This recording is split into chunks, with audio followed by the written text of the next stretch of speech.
Far East Broadcasting Company Philippines, in partnership with Green Hills Christian Fellowship Ortigas, bring you a message from the Word of God. Together, let us know Christ and make Him known.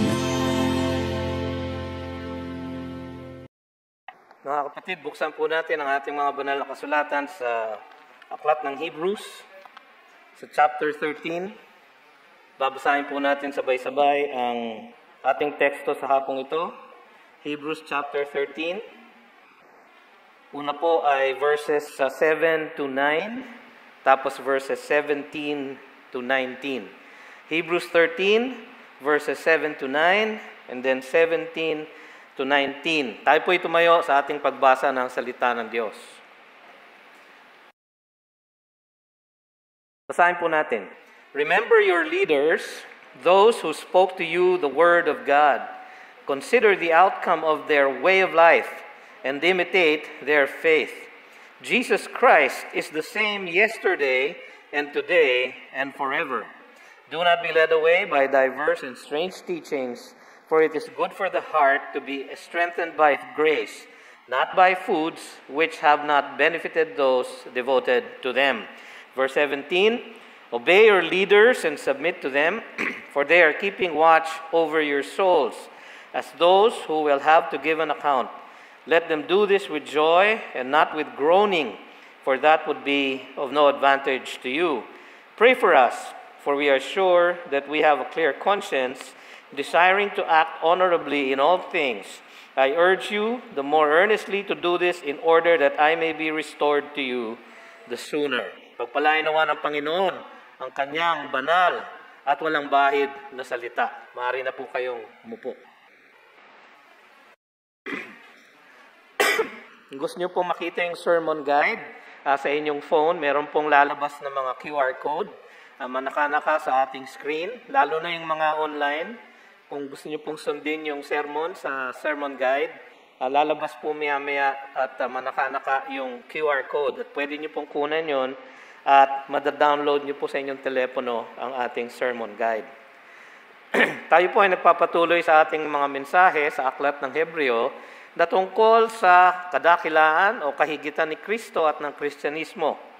At ang ating pong paksa ngayong hapong ito, ang title ng mensahe natin ay pagmamahal sa ating mga pinuno. Pagmamahal sa ating mga pinuno. So makikita nyo na sa title pa lang, medyo awkward po para sa akin na pastor ninyo, na isa sa mga pinuno ng church, na sabihin sa inyo na mahalin ninyo ako. No? So, medyo awkward po.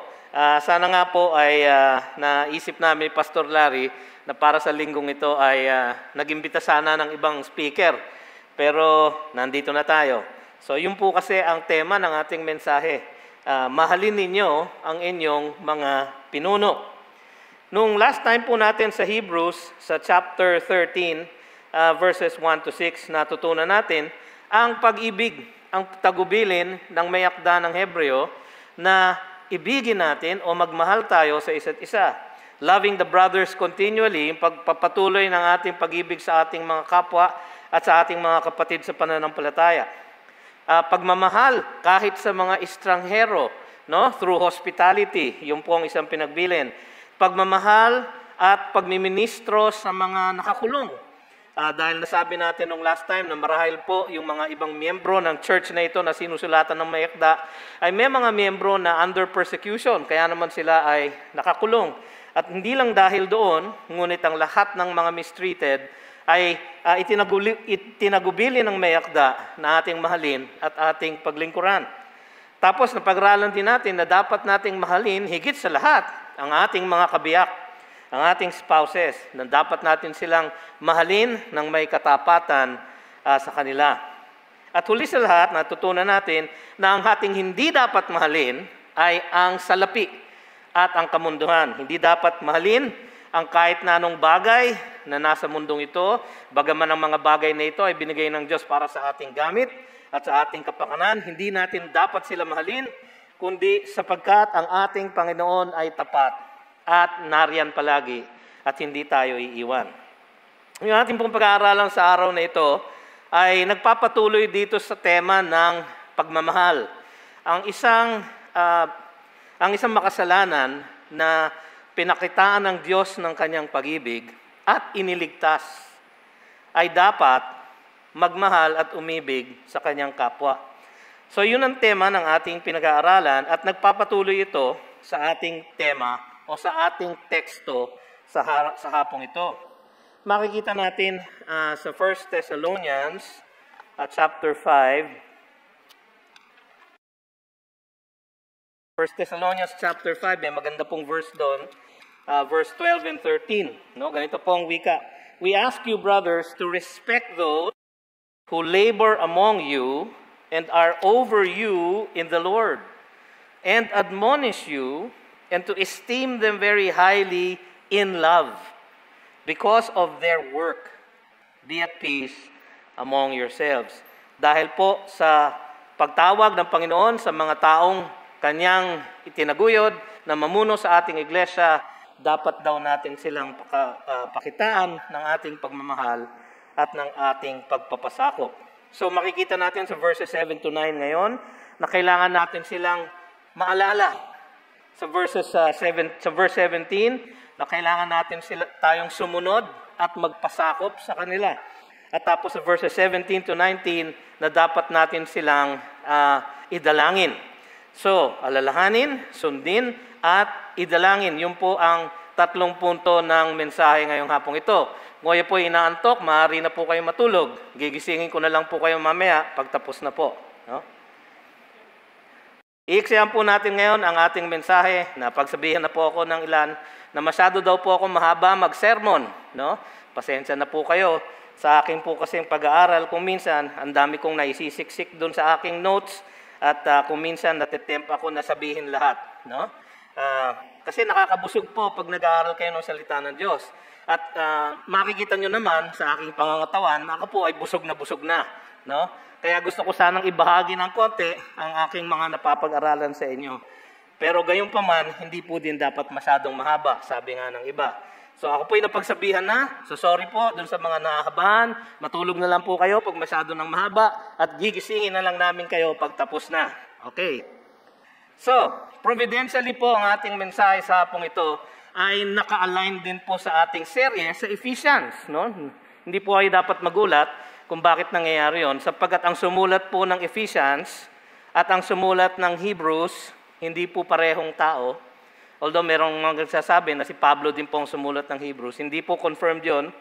Pero ang common author nila ay ang Holy Spirit. Kaya yung pinag-aaralan natin sa Ephesians, mapapansin ninyo, ay tungkol sa pagpapasakop at pagmamahal. Wives, submit willingly, voluntarily to your husbands. No? Magpasakop daw sa ating mga asawang lalaki. Mga asawang lalaki, mahalin ninyo ang inyong mga asawa at magpasakop sa pag-meet ng kanilang mga pangangailangan. No? In a sacrificial way. So parang mas matindi yung sa lalaki. Mga anak, obey and honor your parents. Yung po ang tagubilin sa Ephesians chapter 6. Yung po ang uli nating lesson. At sa darating na linggo, ang ating mensahe naman doon ay parents, do not exasperate your children. No? At bring them up in the discipline of the Lord. So, sa buong serye na yon, makikita natin yung pagpapasakop. Submitting to one another out of reverence for Christ. Yung ating pong mensahe ngayon ay naka-align po ron. No? Sapagkat the same Holy Spirit ang sumulat din ng Hebrews. At dito, ang pagpapasakop naman at ang pagsunod na panawagan ng may akdas ng Hebreo ay ang pagsunod at pagpapasakop naman sa mga leader o pinuno ng iglesia. No? Kaya po medyo awkward kasi parang sinasabi ko sa inyo, hoy, kayo, magpasakop kayo sa akin or sumunod kayo sa akin. Pero bibigyan natin ng linaw yan mamaya sapagkat meron namang malinaw na kondisyon kung bakit nararapat magsumite o mag-submit ang mga miyembro ng church sa kanilang mga pinuno. So, importante po yung mensahe na ito ngayon sapagkat sa ating panahon ngayon, may mga leaders sa church na hindi na nagpipreach ng Biblia faithfully. Kung ano na ang pinipreach. Kung minsan, ang pinipreach ay mga how-tos sa buhay. Paano maging fulfilled sa career. Paano matawid ang mga problema sa buhay. natatamaan din po natin yon sa ating pagpipreach. Pero kinukuha natin lahat yon at hinuhugot natin lahat yon, hindi sa ating sariling kaisipan o sa ating sariling filosofiya, kundi sa salita ng Diyos. Yun po ang isang importanteng kondisyon na makikita natin ngayon. Marami ng mga Kristiyano ngayon ang hindi na gumagalang sa kanilang mga kapastoran, sa kanilang mga leader sa church. Ang tingin nila sa mga leader sa church ay mga taong kailangan serbisyuhan ang kanilang pangangailangan, ang kanilang kagustuhan, na sila ay dapat sumunod sa aking kagustuhan at hindi ako sa kanilang ehemplo. So meron na po ganyan ngayon. Marami na ang nakakalimot din na ang dapat talaga nating sinasamba, ang dapat talaga nating sinusunod ay ang walang hanggang Panginoong Hesukristo natin. Kaya yung pong tatlong mga puntong yan, mga suliranin yan, ay tutugunin ng ating mensahe sa hapong ito. So una sa lahat, makikita natin sa ating teksto, ang unang punto po ay alalahanin ang inyong mga pinuno. Alalahanin ang inyong mga pinuno. Maganda po ang ating bagong format ngayon. Makikita nyo po na split screen. No? Ngayon kay Pastor Larry, okay lang ito. Kaya lang sa akin po, parang punong-puno po yung aking side ng screen. Pasensya na po kayo. No? Next week po, magpapapayat ako. No? Pero alalahanin ang ating mga pinuno. Yan po ang unang sinasabi dito. Verses 7 to 9. At ang una natin dapat gawin ay sundin ang kanilang halimbawa. So makikita niyo po sa verse 7. Remember your leaders, those who spoke to you the word of God. Consider the outcome of their way of life and imitate their faith. Malinaw po. Ang command po ay remember your leaders. Yung pong salitang remember, mnemoneo, yung po ang root word ng mnemonics. Kung alam niyo po yung salitang mnemonics, yun ay skills for memorization. No? Mnemonic. So, remember. Hindi naman i-memorize, pero tandaan ninyo, alalahanin ninyo, pagbalik isipan ninyo ang inyong mga pinuno. Yung salita pong remember dito ay nasa present tense. So dapat isang salita o isang bagay na dapat nating patuloy ginagawa. So continuing action po siya. Pero yung identity po ng ating mga pinuno na dapat nating alalahanin o i-remember ay, sabi dito, remember your leaders, those who spoke to you the word of God. Ngayon, nasa present tense po yung remember, pero yung spoke, nasa past tense po. Bakit po importante yon? Ang ibig pong sabihin nun, ang pinapahiwatig po nun, ay itong mga leader na tinutukoy dito, ay mga yumaon na, o di kaya ay hindi na nila kasama sa kanilang iglesia, dahil siguro ito ay pumunta sa ibang lugar, o nagmisyon, o di kaya ay nahiwalay sa kanilang piling dahil sa persecution. So yung mga leaders dito, ang implication po, sabi dito, sa ibang version po ng Biblia, ang wika dito, remember those who rule over you. No? So implication po dito, yung leaders ay yung mga overseers. Ito yung mga napag-aralan natin noong araw na elders and pastors and overseers. Yung overseer po ay episkopos ang salita sa Greek, no? To look over, episkopos, to look over. Yung pong ibig sabihin ng overseer, no? Yung namamahala. Ang ibig po sabihin nun, sa atin ngayon, ang tawag natin nun sa English, bishop, no? So ang mga pastor, ang mga elder ay bishop, overseer, no? Obispo. No? Alam niyo na po yung joke ko dyan, di ba? Obis po ako, di ba? So obispo, kailangan po overseer, nagro-rule over a church. Yan po ang mga pastor natin at elder. Sa GCF po, wala pong pagkakaiba ang elder at pastor. No, yung ating mga full-time pastors ay tawag natin sila mga staff elders kasi sila ay supported ng church. Yung mga ibang elders natin are volunteer elders. Meron din po tayo na bivocational pastors and elders, no? So yung iba ay nagvo-volunteer na maglingkod sa atin at hindi tumatanggap ng suporta sa iglesia. Bivocational or volunteer elders or pastors. Ang elder po at pastor at ang bishop, wala pong pagkakaiba sa New Testament. Kaya pwede nyo akong tawaging Elder BJ, pwede nyo akong tawaging Pastor BJ, pwede nyo rin po akong tawaging Obispo BJ. No? Para mas maganda po yung obispo. Kasi bagay po sa obis. Di ba? So, pwede niyo po akong tawagin kahit na ano doon sa tatlo sapagkat pare-pareho po ang sinasabi noon. Sila ang mga namumuno sa iglesia. 1 Timothy 3:1, ang sabi doon, the saying is trustworthy if anyone aspires to the office of overseer, the one who rules over, he desires a noble task. Isa pong magandang tungkulin yan, pero napakahirap. Tapos sinabi dito, they are those who spoke to you the word of God. Yan po ang dahilan kung bakit dapat natin sila inaalala. Yan po ang dahilan kung bakit kailangan talimain ang ating mga pinuno. Bakit? Because they spoke to us the word of God. Kung hindi nila ginagawa yun, wala silang karapatan, alalahanin natin. Yan po ang main duty and responsibility ng isang pastor or elder. Sa 1 Corinthians 4:1, ang sabi ni Pablo, this is how one should regard us as servants of Christ and stewards of the mysteries of God. Oikonomos, yung nagdidispensa ng mysteries of God ang salita ng Diyos. Yan po ang primary occupation ng isang elder o pastor o bishop. Sabi din po sa Titus 1:9, he must hold firm, itong bishop na ito, itong overseer na ito, he must hold firm to the trustworthy word as taught, so that he may be able to give instruction in sound doctrine and also to rebuke those who contradict it.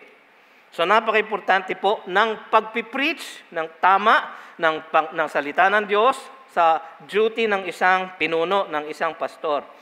Tayo ay ang mga pastor at mga elder ninyo ay may karapatan na alalahanin o talimain sapagkat sila ay tapat sa pagpipreach ng salita ng Diyos. Marami na po ang hindi tapat. Marami ang nakukornihan na sa Bible study. No? Kung minsan, merong nagsabi sa akin, ayoko dyan sa church nyo kasi pag nagpipreach ka, pastor, para ka nagba-Bible study. Sabi ko, maraming salamat. Yan ang pinakamagandang compliment na natanggap ko. Sapagkat wala namang ibang dapat gawin kundi ang Bible study. Kaya po tayo narito para pakinggan ang sinasabi ng salita ng Diyos. Yung salitang spoke, katulad ng sabi ko kanina, nasa past tense, datapat yung mga tinutukoy dito na leaders nila. Remember your leaders, those who rule over you. Remember yung mga leaders of the past. Yung mga pumanaw na o nag-pass on na, maybe yung iba ay nahiwalay sa kanila dahil sa persecution na kanilang dinadanas. Ang paraan ng ating pag-remember sa kanila is to consider the outcome of their way of life and imitate their faith. Kaya po natin natitiyak na maybe patay na itong mga leader na to. Kasi sabi doon, consider the outcome of their way of life. Yung end point ng kanilang buhay. So malamang, mga pumanaw na nga itong mga leader na ito o wala na sa kanilang piling. Ang utos dito is to imitate their faith. Yung salita po sa imitate, ang root word ng salitang mimic. Alam niyo naman yung mimic, no? Yung ginagaya ang lahat ng sinasabi mo, yung ginagaya ang lahat ng sinasabi mo, yung ginagaya ang lahat ng sinasabi mo. No? Yung mimic, yun po ang tagubilin dito. At yun po ang strategy ng ating Panginoon sa disciple making. 1 Corinthians 11:1, be imitators of me as I am of Christ. Philippians 3:17, brothers, join in imitating me, sabi ni Pablo. Hebrews 6:12, so that you may not be sluggish. Paano? But imitators of those who through faith and patience inherit the promises. Kailangan tularan ang ehemplo ng ating mga pastor at elder. Kailangan gayahin sila sa kanilang paglakad sa buhay Kristiyano. Dahil dito, kahit yung mga present leaders, kailangan ang aming pamantayan ay maging mabuting ehemplo sa inyo. Para pag kami pumanaw na, maaring sabihin sa inyo ng Espiritu Santo na alalahanin nyo si Pastor BJ at tignan nyo yung naging outcome ng kanyang buhay at gayahin ninyo siya. tularan ninyo siya. Sabi sa 1 Corinthians 11:1, be imitators of me as I am of Christ. Kaya lang ninyo dapat kaming gayahin, o lahat ng ating mga leader, dahil kami ay imitators of Christ. Ang GCF po ay pinagpala ng Panginoon. Marami na po tayong mga mabuting overseers at shepherds, mga elders, mga pastor.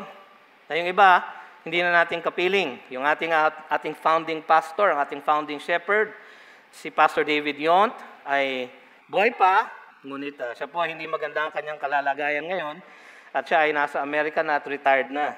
Pero marami sa inyo ang nakaalala pa kung paano niya inumpisahan ang GCF.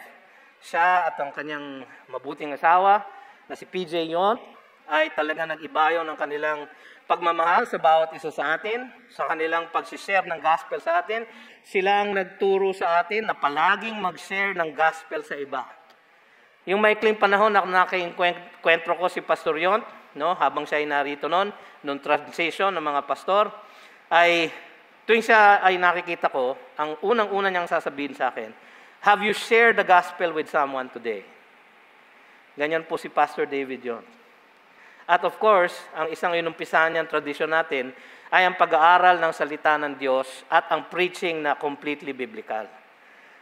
At ang sumunod naman sa kanya, na siyempre wala na sa ating piling, si Pastor Dr. Luis Pantoja. No? Na matagal nating naging pastor dito sa GCF at siya ang naging parang halimbawa sa amin ng mga pastor ng powerful na expository preaching. Siya po ang nagtaguyod ng ating practice dito na aralin ang salita ng Diyos book by book, paragraph by paragraph, verse by verse, at kung minsan, word by word.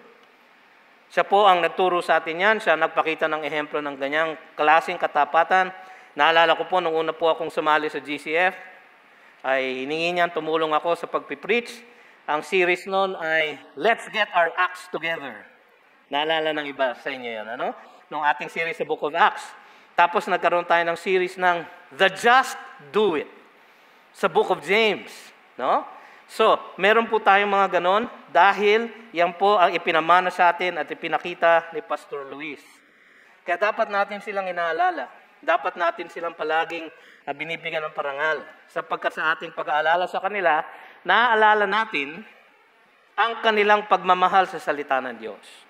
Ang kanilang pag-pursue ng isang buhay na godly. Yun po ang dapat nating alalahanin sa kanila. So, remember your leader. Alalahanin ninyo ang inyong mga pinuno. Pangalawa, sundin ang walang hanggang tagapagligtas. So follow your leaders, follow their eternal Savior. Yun po ang next point. Sundin ang walang hanggang tagapagligtas. Pasensya na kayo kung nalilito ako sa English at Tagalog, sapagkat yung outline ko po ngayon ay outline ko din po mamayang 5:30. No? So doon naman, English naman po. Pero ngayon, ang second point po ito, sundin ang walang hanggang tagapagligtas. Sapagkat ang ating mga earthly pastors, they come and go. Hindi po kami permanente. Ang sabi nga sa Hebrews 7:23, yung mga priests, sila ay napuputol ang kanilang paglilingkod sa kanilang pagkamatay. Gayon din po kaming lahat na naglilingkod ngayon bilang inyong mga pastor. May hangganan po ang aming buhay. We will come and we will go. No, si Pastor Yont came and he went, si Pastor Luis came and he went, at sila ay inaalala natin, ngunit ang Panginoon na kanilang idineklara, prinoklama. Ang Panginoong Jesus na kanilang minahal at pinakilala sa atin. No? To know Christ and to make Him known. Yan po ang ating motto. Ang sabi ng ating teksto, Jesus Christ is the same yesterday, and today, and forever. So hindi tayo dapat mabahala sapagkat kahit na magpalit-palitan ang mga namumuno ng GCF, no? Meron tayong Panginoong Jesus na hindi nagbabago, na hindi mawawala, na hindi tayo bibitiwan, hindi tayo pababayaan. Yan po ang ating kagalakan. He is Jesus, yung pangalan niya. the one who saves his people. He is the Savior. He is Jesus. He is the Son of the Most High who will save his people. Luke 1:31, and behold, sabi ng anghel kay Maria, you will conceive in your womb and bear a son, and you shall call his name Jesus. He will be great and will be called the Son of the Most High, and the Lord God will give to him the throne of his father David. Ang sabi naman sa Matthew 1:21, she will bear a son, si Maria, and you shall call his name Jesus, for he will save his people from their sins. He is Jesus. He is Savior. He is the one. Siya ang makapangyarihan na magligtas sa atin. Siya ay walang bahid ng kasalanan, Hebrews 4:15. Siya ay ang pinakadakilang substitutionary sacrifice, kapalit natin sa krus, Hebrews 10, verses 12 to 14. But when Christ had offered for all time a single sacrifice for sins, he sat down at the right hand of God. Kasi tapos na ang kanyang trabaho ng pagliligtas.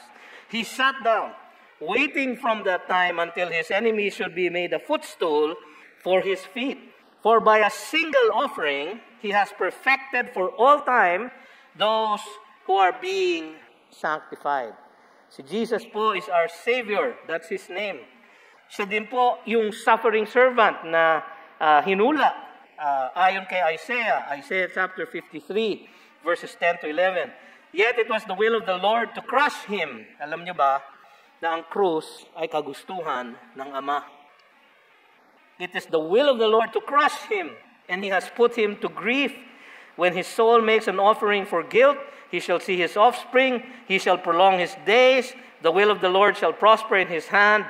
Out of the anguish of his soul he shall see and be satisfied.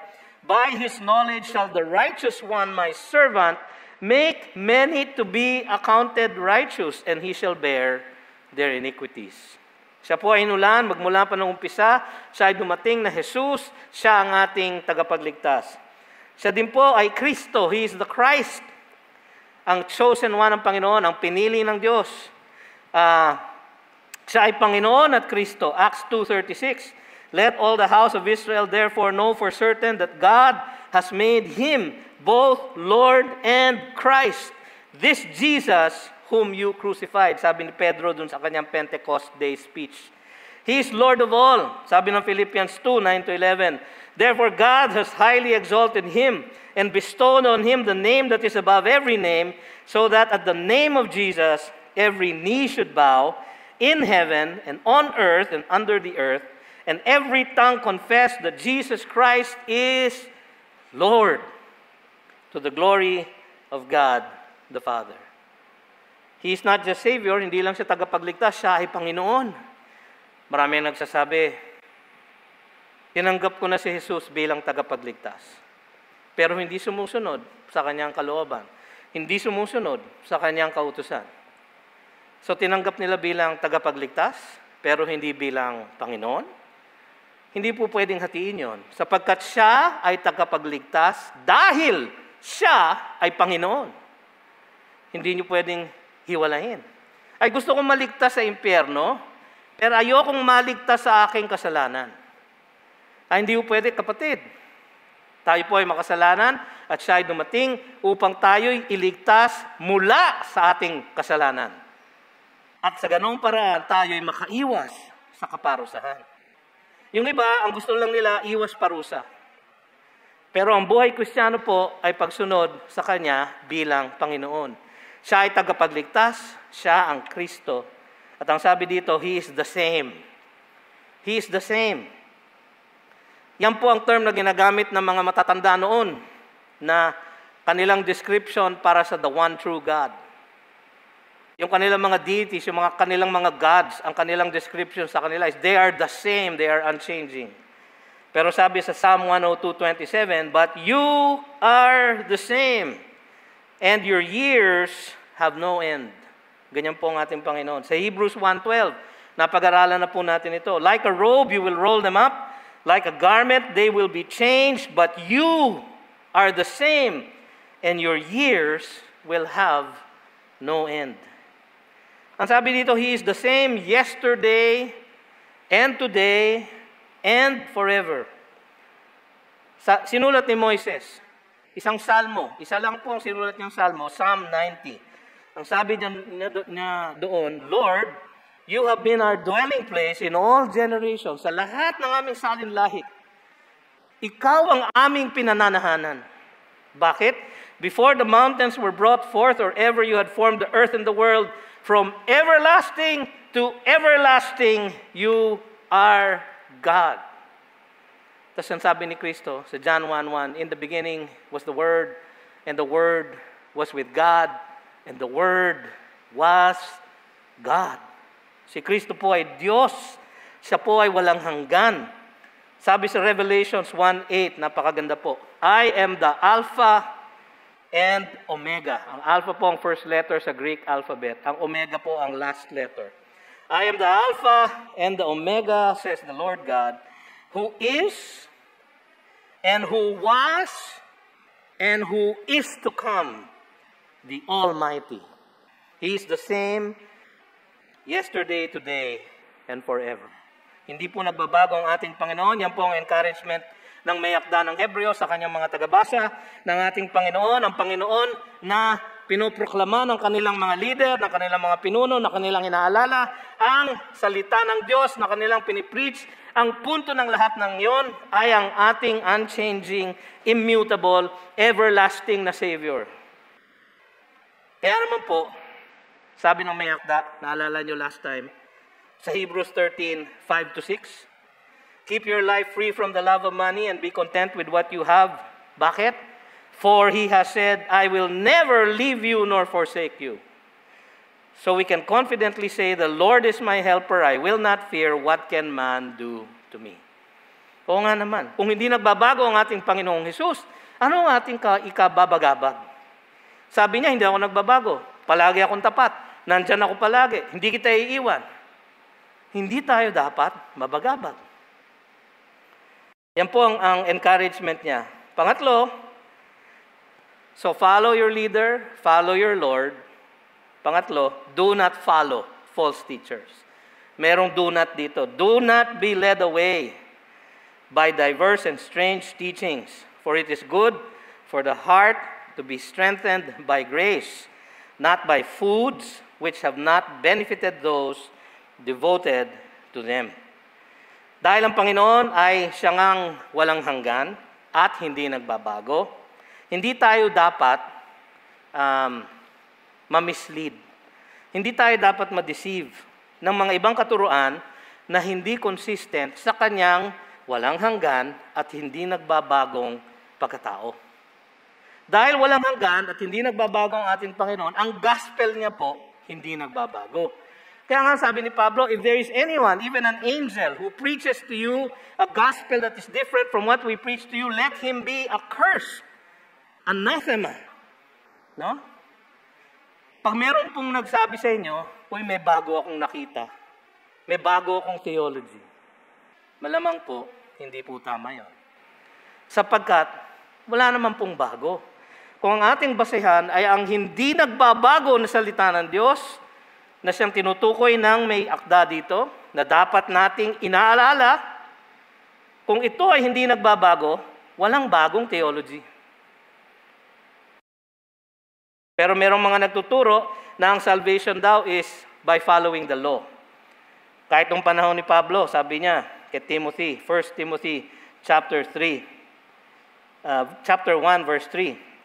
As I urged you when I was going to Macedonia, remain at Ephesus, so that you may charge certain persons not to teach any different doctrine. Bakit ano tinuturo ng mga yon? Nor to devote themselves to myths and endless genealogies, which promote speculations rather than stewardship from God that is by faith.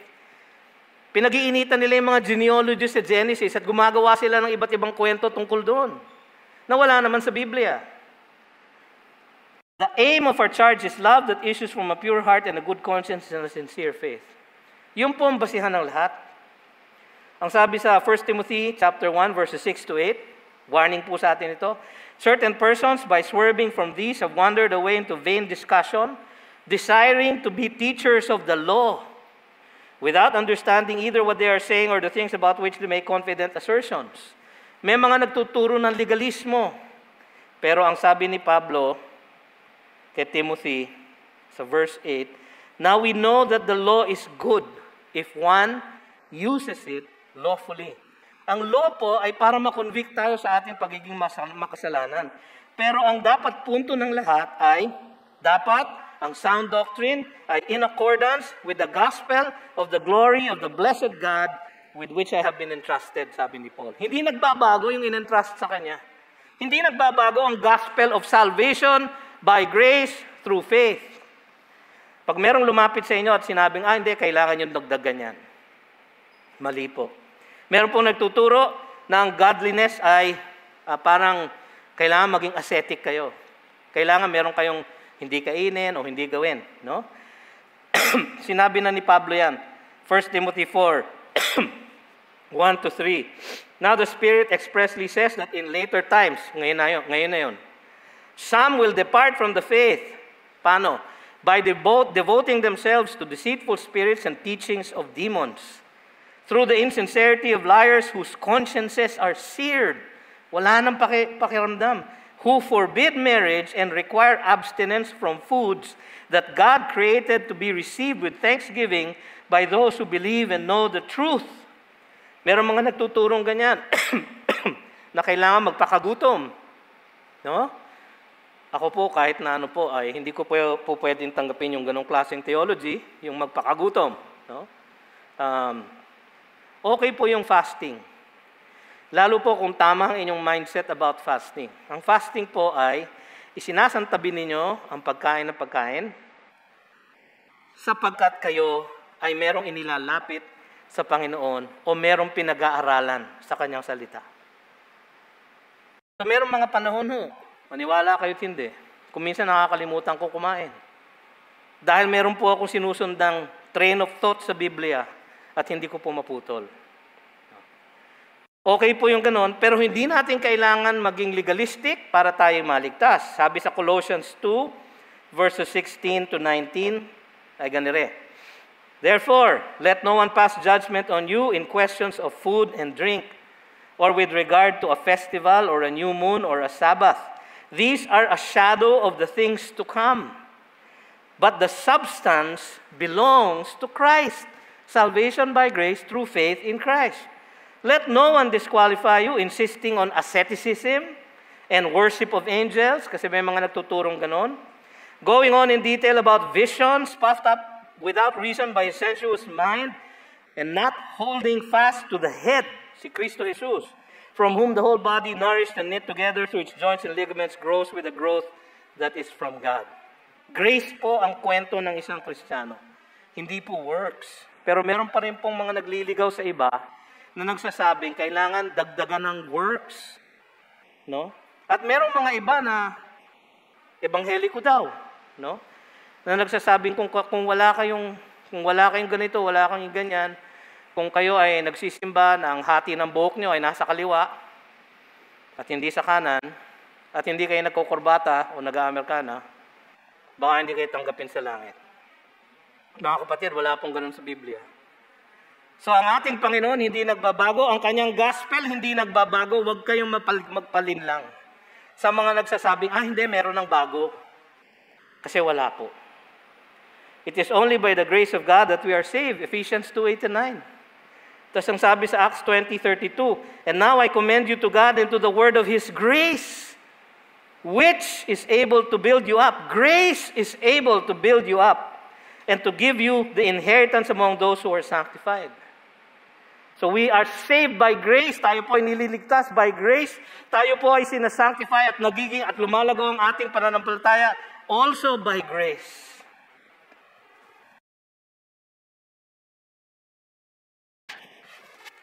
So ang sinasabi sa atin dito, remember your leaders. Alalahanin ninyo. Paano? Follow your leaders. Sundin ninyo ang kanilang ehemplo. Paano? Bakit? Sapagkat ang kanilang ginagaya ay si Kristo Jesus na the same yesterday, today, and forever. At dapat nakaangkla ang lahat ng ating pananampalataya sa Kanya. So kahit na anong galing ng ating mga leader, Kung sila ay nagliligaw sa atin at nagtuturo ng bagong doktrina na hindi nakalinya sa hindi nagbabagong gospel ng ating Panginoon, hindi tayo dapat sumunod. Ating inaalala, ating sinusunod ang ating mga leader dahil sila ay nagtuturo mula sa salita ng Diyos at ipinapakita nila bilang ehemplo sa kanilang buhay. So yun ang susunod na tagubilin. Sundin ang inyong mga pinuno. Alalahanin sila, sundin ang kanilang ehemplo, yung mga nakalipas na. Pero yung mga leader nyo ngayon, ito ang tinutukoy dito, ay yung mga present leaders. Verse 17. Ang kautusan, sumunod at magpasakop. Obey your leaders and submit to them. No? So medyo awkward po kasi sinasabi ko sa inyo na mag-submit kayo sa akin.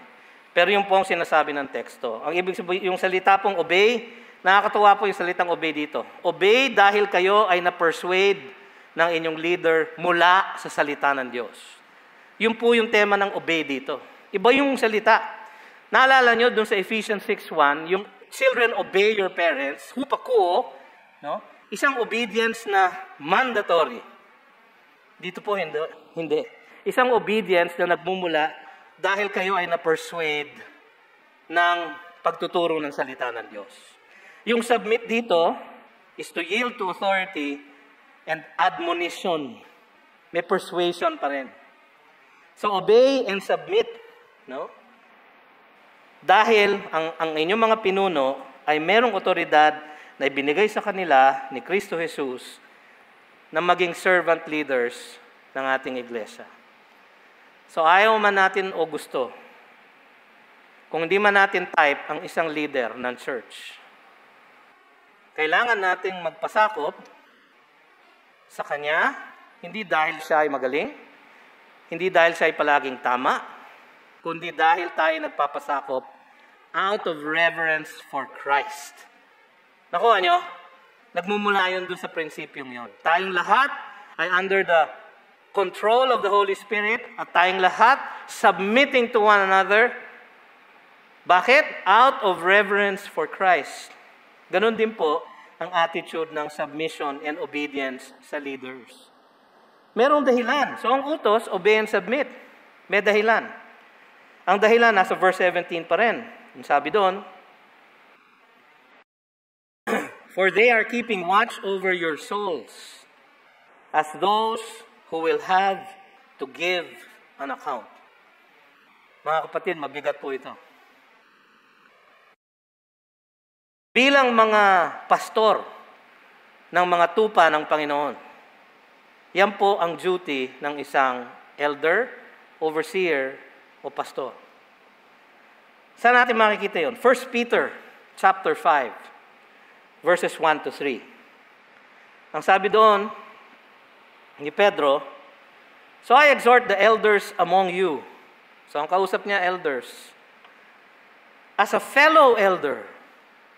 So sabi ni Peter, he was a fellow elder. And a witness of the sufferings of Christ. Napansin niyo, ang ibig sabihin dahil siya ay witness, siya ay apostle.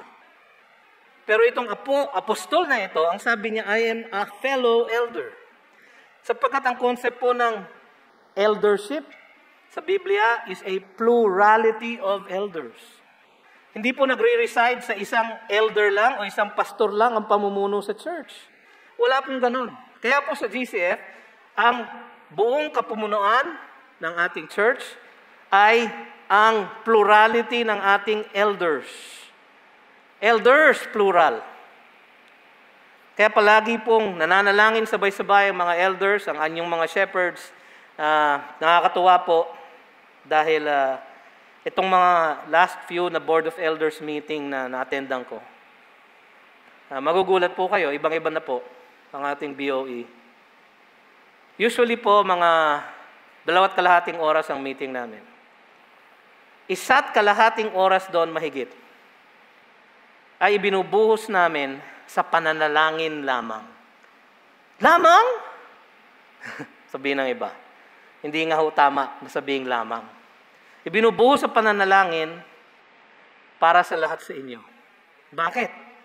Kasi ang sabi ni Peter, he is a witness of the sufferings of Christ as well as a partaker in the glory that is going to be revealed. Sabi niya, itong utos niya, shepherd the flock of God that is among you, exercising oversight. So elder, shepherd, pastor, oversight, bishop. Ay isang tao lang. Pag may nagsabi sa inyo na, elder ako, iba ako dun sa mga pastor. Iba yun. Hindi tama yun.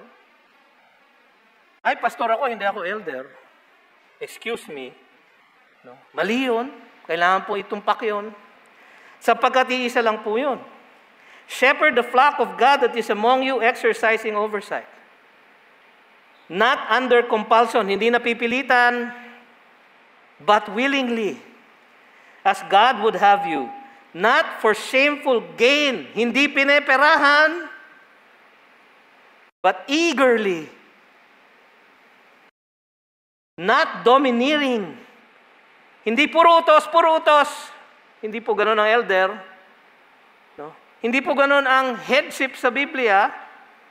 Yung parang dinodominahan ng kapwa. Hindi po.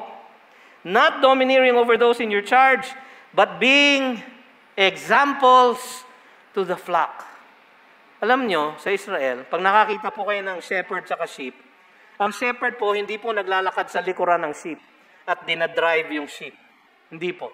Ang shepherd po naglalakad sa harapan ng kanyang sheep, ng kawan ng kanyang mga tupa.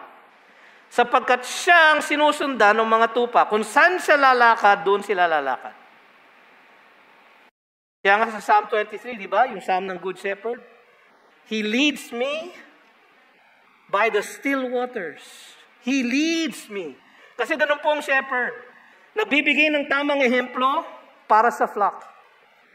Kaya po napakahirap maging shepherd. Acts 20:28. Sabi ni Pablo, na ni-record ni Luke sa Book of Acts, pay careful attention to yourselves. Kausap niya yung elders ng Church of Ephesus. And to all the flock in which the Holy Spirit has made you overseers, to care, poimene, to pastor, to shepherd, to care for the church of God, which He obtained with His own blood. Kaya po napakabigat, sapagkat ang bawat isa na naligtas ay tinubos ng dugo ni Kristo Jesus. So, yun po ang kanilang responsibilidad, yun po ang dahilan. Kanilang responsibilidad. They are keeping watch over your souls. Meron po silang pananagutan. They will have to give an account. May darating pong paghuhusga, paghuhukom. At kami ay tatayo sa harap ng ating great shepherd of the sheep at magbibigay kami ng account ng aming pagtatapat sa aming pagkatawag bilang mga pastor. Baka may sasabihin doon ng Panginoon na, meron akong binigay sa iyo na tupa Hindi mo man lang tinawagan, dinalaw. O nagtanong sa'yo kung paano gagawin niya dahil meron siyang problema sa kanyang asawa. Hindi mo naman ang tinuruan ang ayon sa salita ng Diyos. Kung kundi ang binigay mo, yung sarili mong haka-haka. Sana po huwag mangyari sa akin yun pagdating ko sa langit. As those who will give an account. Di ba kanina binasa ko sa inyo kung anong trabaho ng isang pastor? 1 Corinthians 4, di ba? Meron po kasing paghuhukom sa kanila. So sabi doon, sabi ni Paul, we are to be stewards of the mysteries of God. Diba? Tapos sabi niya sa verse 4, 1 Corinthians 4:4, for I am not aware of anything against myself, but I am not thereby acquitted. Hindi ko hinuhusgahan ang sarili ko sa sarili kong standard. Yun ang sinasabi niya. For it is the Lord who judges me. Therefore, do not pronounce judgment before the time, before the Lord comes, who will bring to light the things now hidden in darkness and will disclose the purposes of the heart. Then each one will receive his commendation from God. Ano yung ibig sabihin ng purposes of the heart? Kung anong naging motivation mo bilang isang pastor. Para dahil ba pogi ka? Para dahil gustong-gusto mo naririnig mo sarili mong boses? O dahil gustong-gusto mo nakikita na nakikinig sa iyo ang maraming tao? O dahil ikaw ay binibigyan ng papuri ng mga kapwa mo, yung ba yung nasa loob ng iyong puso? Alam nyo, nakikita ng Panginoon lahat yun. And we will have to give an account. Sabi niya sa Matthew 18:6, but whoever causes one of these little ones, yung mga mananampalataya na bago, who believe in me to sin, it would be better for him to have a great millstone fastened around his neck and to be drowned and in the depth of the sea.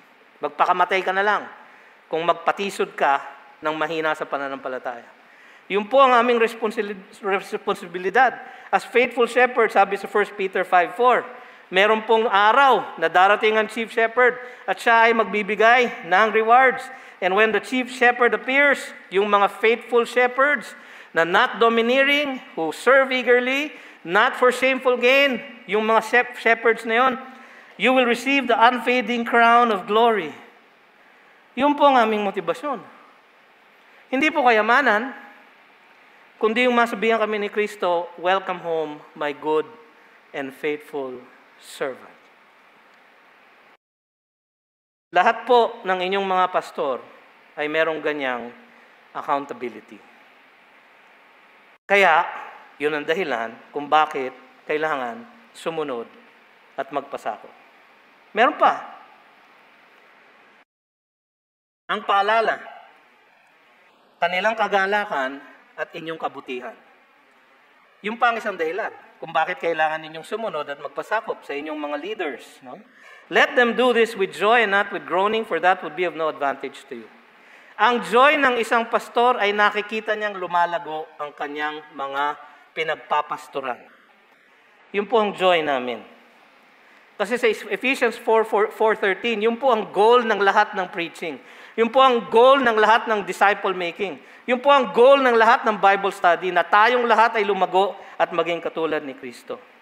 Pag kayo po ay sumusunod at nagpapasakop sa inyong mga leader na ibinigay sa inyo ng Panginoon, tayo ay lalago sa ating pananampalataya at yan ang magbibigay kagalakan sa mga faithful na shepherd.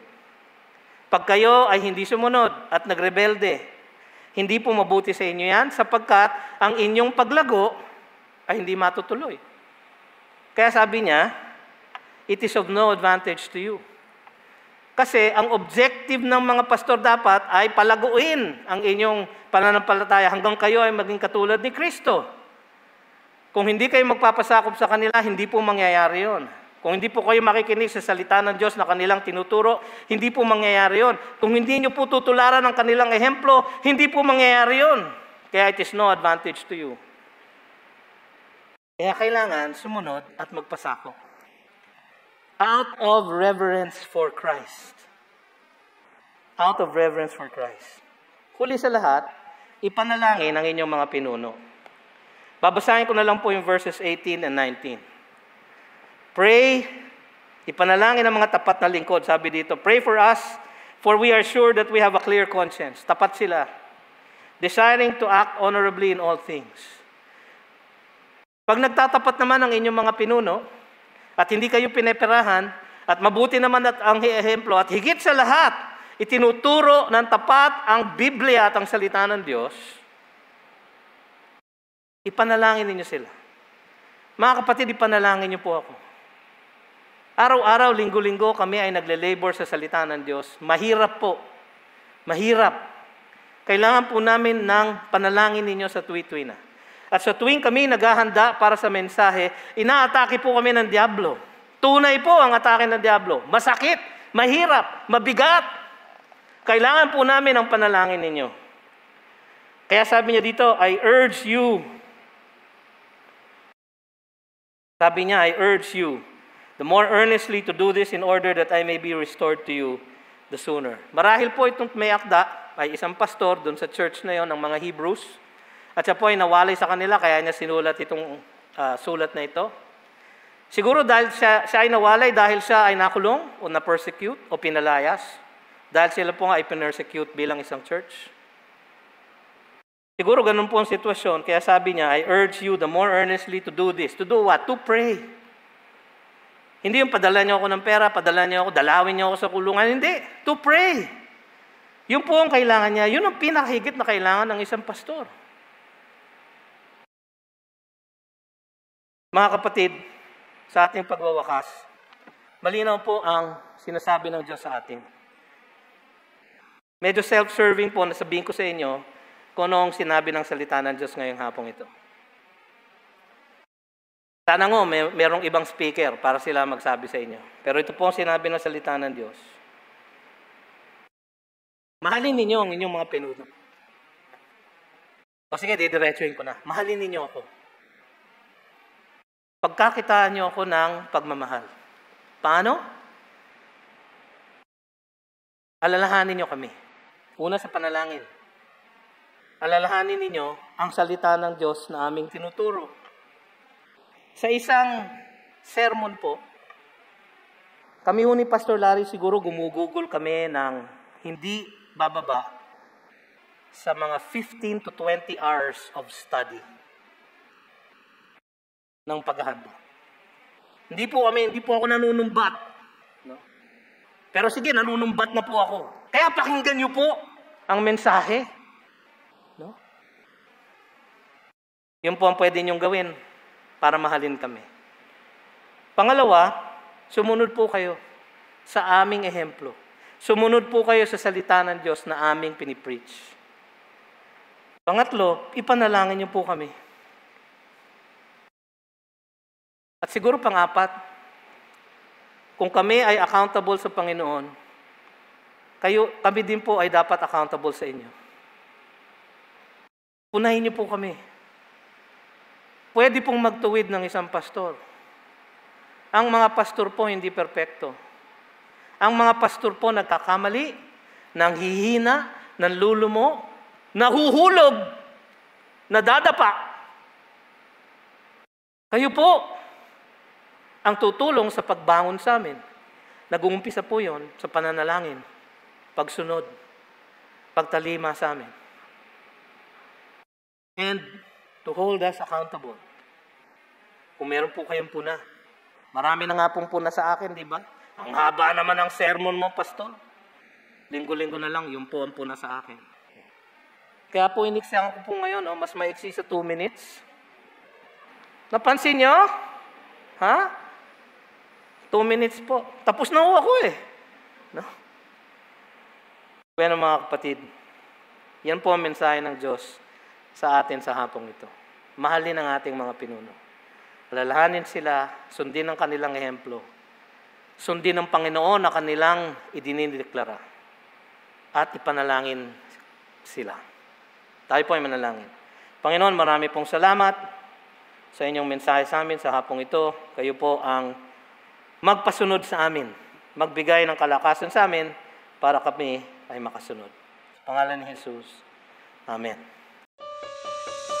You've just heard a message from the Word with Green Hills Christian Fellowship Ortigas in partnership with Far East Broadcasting Company Philippines. We hope you can join us next week. God bless you.